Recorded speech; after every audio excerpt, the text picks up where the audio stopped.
Curious about how to find your community as an entrepreneur. I often find that people just decide to do things alone, but then when they find themselves facing hardships, they're automatically wanting someone to lock arms with.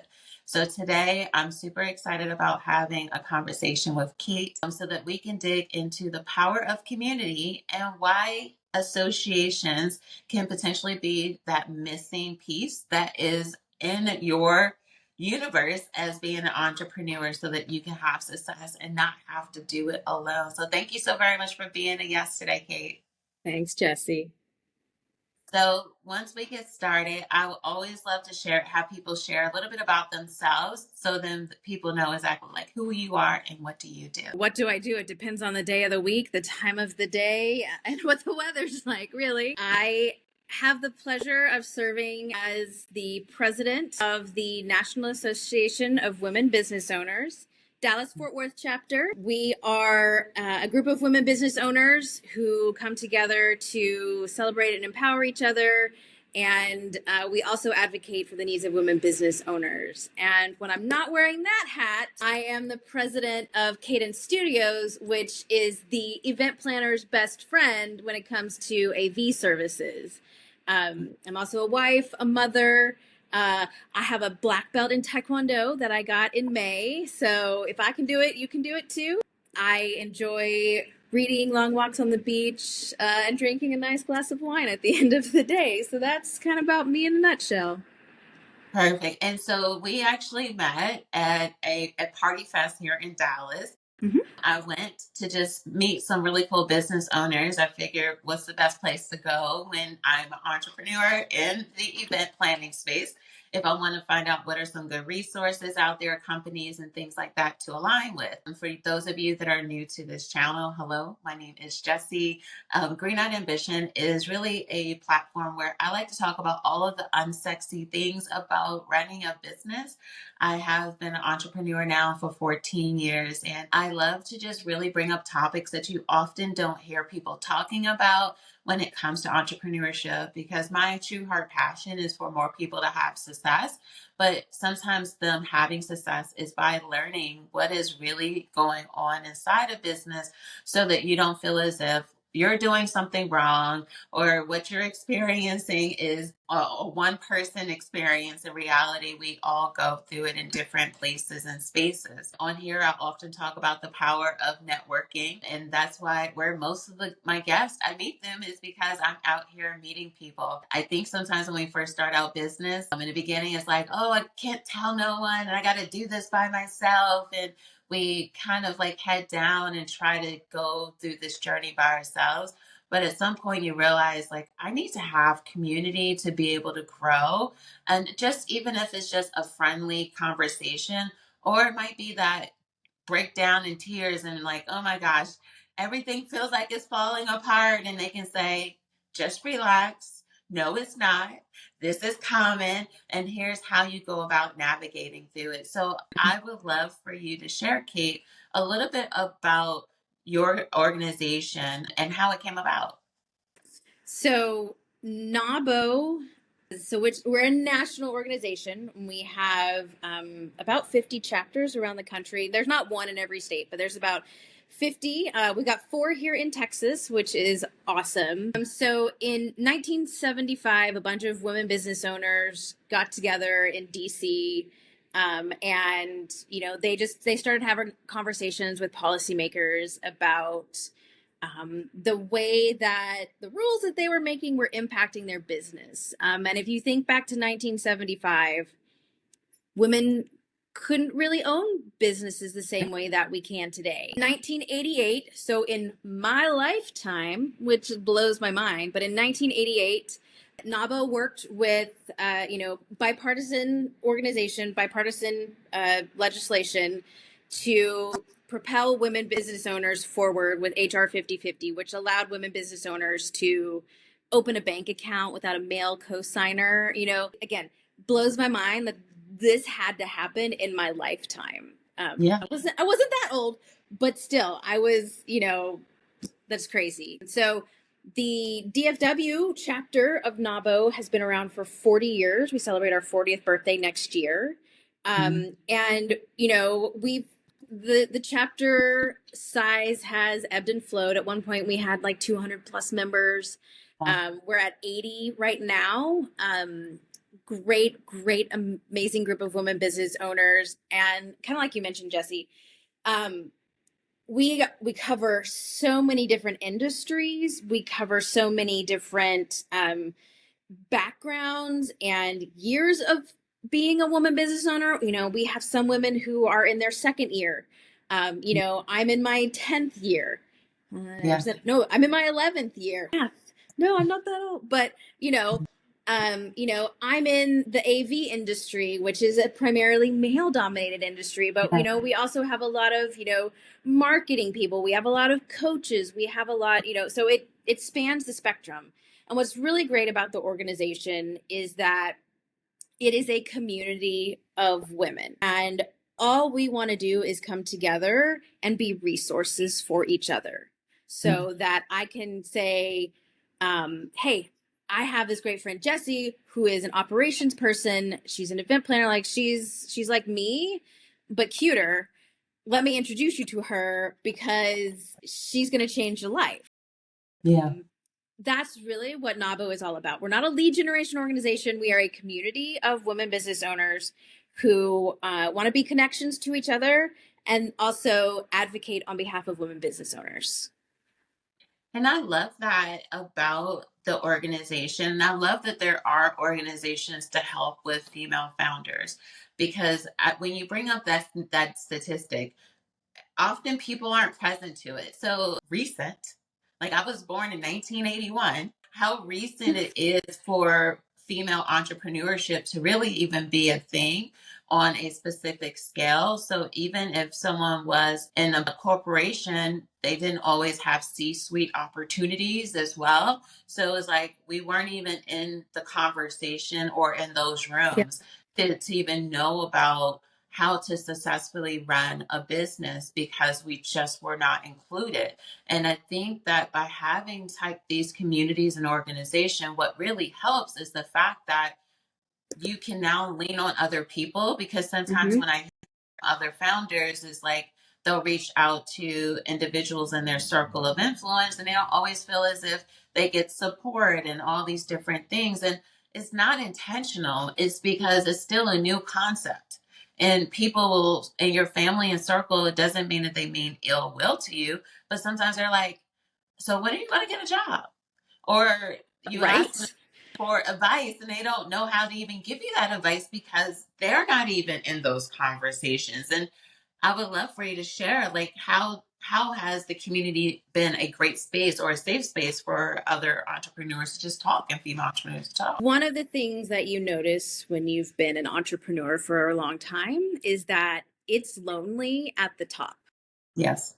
And it is even more lonely as a woman business owner at the top because, like I mentioned earlier, not only am I a business owner and the president of NAWBO, I'm also a wife and a mother and a sister and an aunt and all of those things. And to each of these people that I interact with on a daily basis, I play a different role. I bring a different set of experiences and knowledge to the table. Yeah. But what's really great about having a community of other women business owners is that we can sit down and have a glass of wine and be like, Lord, let me tell you about what my husband did. Yeah. Or do you have any tips and tricks on how to deal with a preteen boy? Because, Lord, it's killing me. And at the same time, we can also share, you know, hey, I'm really struggling with getting traction in my business. Or a lot of times what we come across is, and this is true in my own business, my brother actually started the business in 2009, and I stepped in 2019 to take over running the business because my brother is very good at doing the business, but he doesn't have a clue when it comes to standard operating procedures and even just like marketing and things like that. Like he could do the books. It was always a scramble at the end of the year to get everything prepared for, you know, tax time. Yeah. But we're a really great example of having, most small business owners know how to do their business. They know Yeah. how to make the thing, do their service, make their clients happy. And that's amazing. But at the end of the day, it's the back end running of the business. Even when I first started out as a business owner, I was a consultant and it was just me and my computer and, the processes that I was using and those types of things, I had learned from my corporate job. So Yeah. it was very straightforward. It was just me. That's where I fell in love with operations because I enjoyed, submitting my receipts to myself and tracking those things and, Yeah. seeing where the money's going. That was really exciting. So having someone in your community who is an expert on running a business is Yes. a gold mine. Yeah. And it's the simple things that get overlooked when you are starting your business. It's writing a business plan. It's all of those things that you need to have together if you want to get financing. If you're going to even a community financial institution, you still have to have a business plan, and they're going to want to see a budget if you don't have like actual financials. It's putting together a marketing plan. Who is your target audience? It's not everybody. You don't want it to be everybody. You do. No, you need to, and it's okay if you start out with a very broad idea of who your target audience is, and then for us, over the past 5 years, I have narrowed down our target audience to 3 very specific industries, and that's great. But I know how to do that. But Yeah. a new business owner doesn't. So Yeah. by connecting us through NAWBO, by this woman business owner coming to an event, showing up in our space and saying, I need help with X, I can help you build out your board of trusted advisors by Yeah. connecting you with that resource that is X. And that, at the end of the day, fills my heart with so much joy, because that is what you do as a servant leader. It's not Yeah. about me. It's about building my community and connecting that community to other communities. And I think that's so powerful. And I think sometimes what gets people with, or gets in the way with people joining associations and things in nature is they think of like the upfront cost compared to the access of the people, in which if you intentionally go to the events, if you intentionally make sure you connect with Yeah. people, talk to people, and it doesn't have to be immediately going in for the jugular, be like, hey, would you want to be my client? Because I've said on here a couple of times with networking events, like you want to go in for long-term relationships. Some people may immediately hear what you're Yeah. saying, like, oh, goodness, I need someone like you. Let's talk. And that's wonderful when that happens. However, there may be someone that can be a great connector for you because you've been really great and you've taken them in and you shared really great tips. So then when someone mentions to them, hey, I'm looking for this, they're like, my goodness, there's this individual that I know that is a part of our association. And I think it'll be a great mix, a great connection for you. And I think when we do this effectively and efficiently, it can be an awesome opportunity for you to level up in your business, because I feel like in certain areas it's about who you know. I definitely think Texas is a who you know state, Yeah. where in it almost made me leave. To be very transparent, I was like, what, maybe I just need to go back up to DC, because people are like, oh, I have a problem. You have a solution. Send me the contract. Here, it becomes more about relationships. And I Mm-hmm. think that being a part of an association where, one, you get to, maybe someone you sit next to is a lawyer and she mentions, hey, did you know about this, that, and other? You can just get information because of proximity. However, you may also be able to get opportunities due to proximity if you allow yourself to be in those positions. Yep. So when I'm hosting a meeting, we open each meeting with what I call the NAWBO business, and it's just kind of like who we are, what we do, the join us pitch. But I have started including a slide that talks about how to get the most out of your membership. Mm. Yes, there is a cost associated with joining our organization, and there is a cost associated with attending our luncheon, because we have to, pay for stuff. Yeah. But it's the way to get that value, that return on investment, bang for your buck, so to say, is you have to show up. You Yeah. have to be in the room. If you join an organization and you don't participate, you don't engage in some way, you don't have to serve on the board immediately. You don't have to serve on a committee. You just have to show up and make those connections. Yeah. That's the only way to get the value out of it. We try to be inclusive with our programming. And by that, I mean geographically inclusive, time inclusive, and technology inclusive. So, we cover the Yeah. DFW Metroplex. That's 11 counties. Like this time Huge. last week, I was in Fort Worth, which is on Wow. the other side of the world for me, Yeah. to meet some new friends who showed up. We try to have our programming at different times of the day. So our October in person was breakfast. In November, we're doing an evening event, and in December, we're doing lunch. So we realize that not everybody Yeah. has the flexibility to be wherever. We've also introduced a virtual component. So yesterday we hosted our midday masterclass.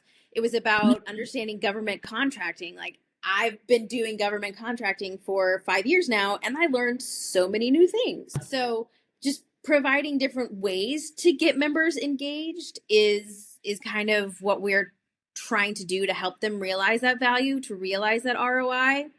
But Yeah. ultimately, like you said, if you walk into an event, you need to sit down at the table and you need to start building that know, like, and trust. Yeah. That is how you make those relationships. That's how you get new business. People have to know you, people have to like you, and they have to trust that you know what you're talking about. Yeah. And that is another way to show up and get engaged. Yeah. The other thing I wanted to talk about, and I was really excited when you proposed this as the topic, because there's the way that we can approach community is, definitely from an organization standpoint, from, we're NAWBO, we're a group of women business owners. But the other way that I want us to all look at it is from like an industry's perspective. Yesterday I sent an email to everyone in our membership who is in the marketing space, because I am looking for a marketing director, or at least a committee, to take the burden off of me, because sister ain't got time for all these shenanigans.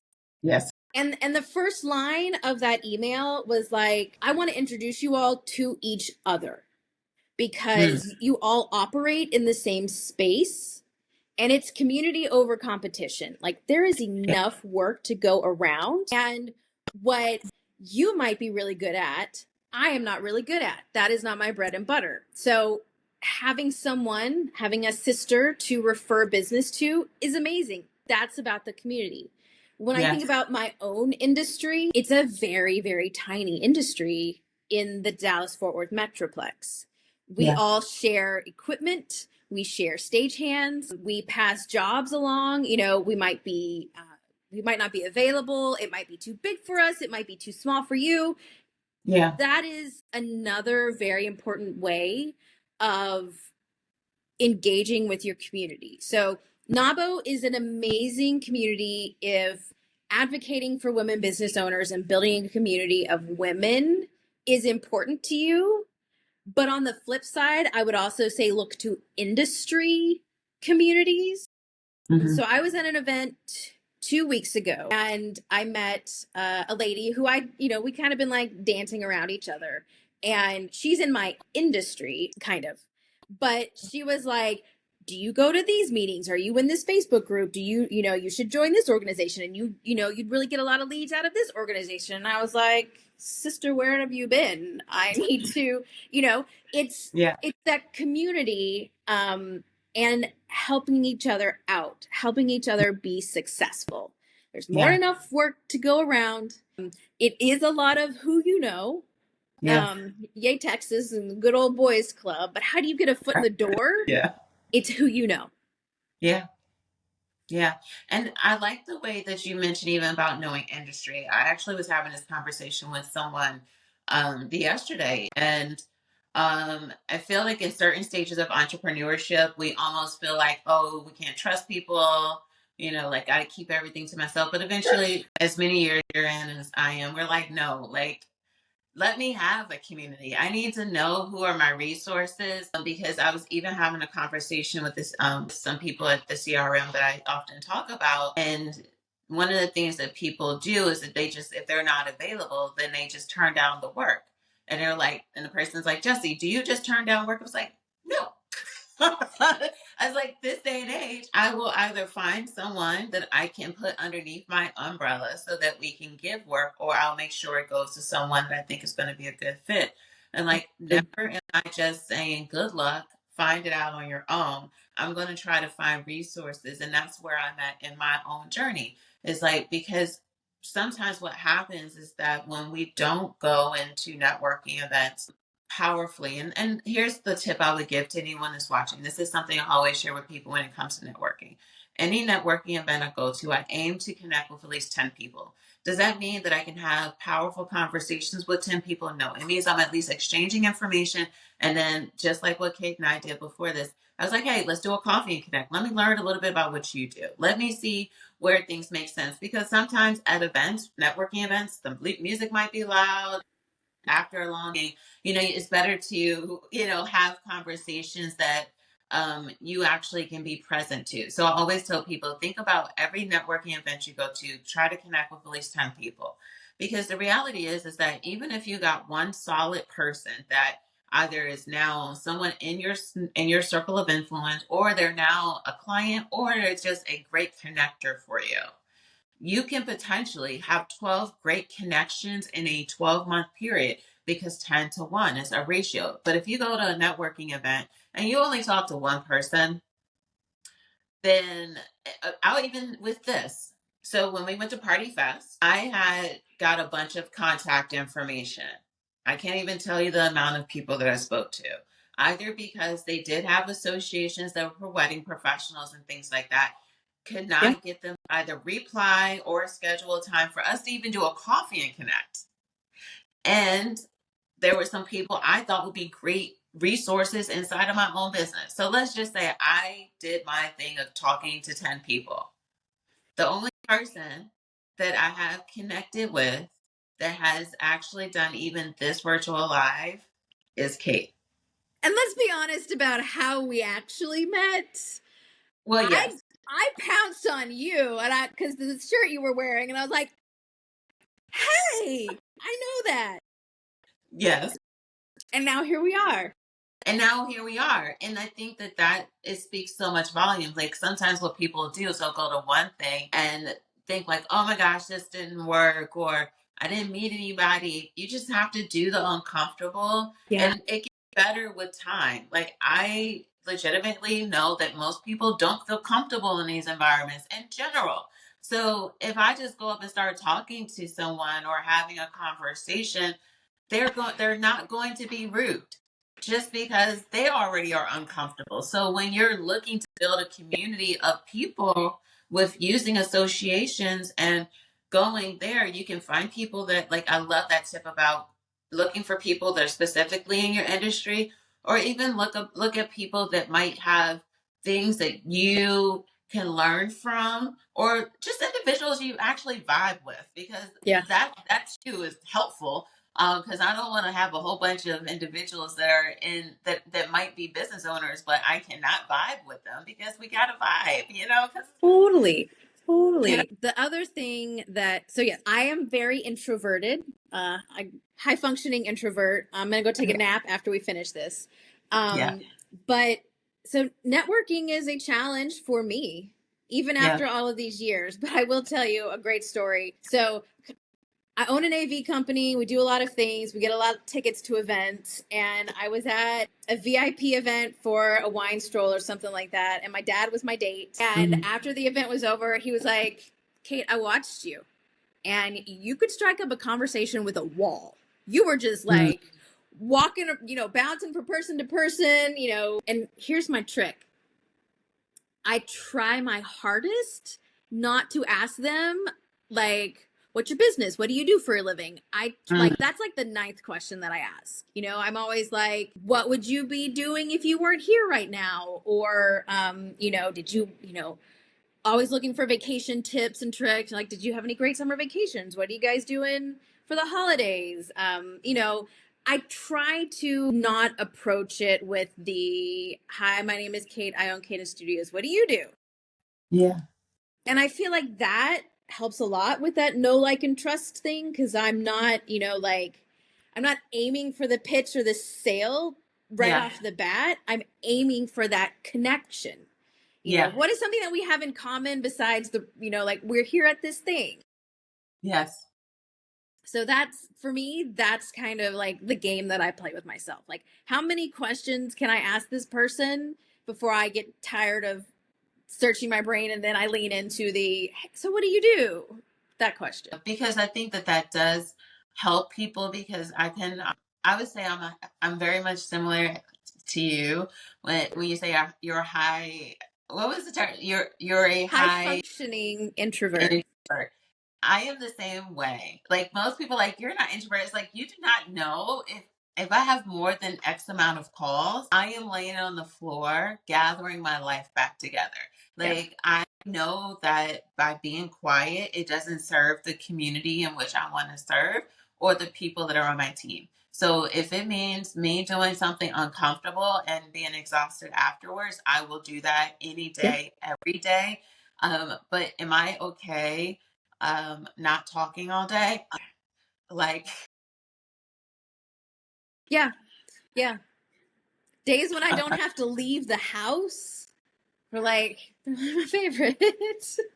they're the best. They're the best. And so I do have one more question for you. So for entrepreneurs that are who are just starting out, we've given them some tips on like how beneficial associations can be in creating a sense of community, as well as how to use networking events effectively to build the like, know, and trust factor. But what are some steps you would give to someone when it comes to selecting a community to join? Oh, that's a good one. I think the first thing to do is to take a look at the things that are important to you in your Mm, life. So yes. for me, I didn't actually understand the power of advocacy Mm, until two things happened. The first one was COVID. yeah. And the state of Texas did an amazing job putting together grants and set asides for the hospitality industry, which is technically like where AV tends to fall. But Yeah. there was no money at all for what my company does. We don't own venues, we don't hire talent, we turn fields into festivals. Like we build the venue from scratch outside, or we bring in the AV equipment into the venue. Hmm. So advocating for my particular piece of the industry, that's like my next hat after I get done serving as president of NAWBO, is to lean into my industry. The Yeah. other reason advocacy became so important to me was I had to advocate on behalf of my child. I had Mm, to stand up to the administration at his school and be like, you guys did my son dirty. This is yeah. not cool. And then we bounced. Like, I was done. So Yeah. that is how my involvement with NAWBO became so important to me. It's not like politics are not important to everyone. They should be, because they impact your ability to do business, your ability to make money. Yeah. But a lot of people, they just get turned off by the whole thing. And I absolutely understand. Like, it's a big old mess, and it's Yeah. very complex, and it's very hard to understand. Yeah. But that's what NAWBO is here for. There Mm, are lots of other organizations, like there are women business owner lead generation organizations. So I think it's just really important to look at the mission of the organization and what you're trying to get out of it. You know, ultimately it comes down to, do you want a community, or do you just want leads, or do mm, you just want, you know, I don't know, just to pay your money and not show up? yeah. Which is really unfortunate, because yes, I want your money, but I want to get to know you and to know Yeah. how I can engage with you. Yeah. We will probably never do business together because most of our membership is not my target market. You might know someone who is my Yeah. target customer, but I am not in NAWBO to get business. Yeah. I love that. Great tips. Yeah. Great tips. So for anyone that wants to connect with you or learn more about your chapter, what would be the best way for them to connect with you? NAWBODFW.org is our website. I encourage you to find us on social media. We are on Facebook, Instagram, and LinkedIn. We do a lot of resharing of events that anyone can attend on our LinkedIn story. Sorry, not LinkedIn story. Instagram stories. It's really important to me that the people who see us out on the social medias understand that there's always something going on. There is always an educational opportunity. It might be one of our members, it might be another NAWBO chapter, so that the community is there for you. You just have to engage. I love it. Well, I definitely truly appreciate you for being a yes. And I hope that everyone watching is able to get something from this conversation. I'll make sure to have all of our links. This was that's in their entrepreneur journey and they're wanting to start doing associations because doing business alone is not fun. And you want to make sure you have yourself surrounded by like-minded individuals so that you can have your circle of influence that's going to be encouraging you and also learning from as well. So this has been a great conversation and have a good one. Thanks.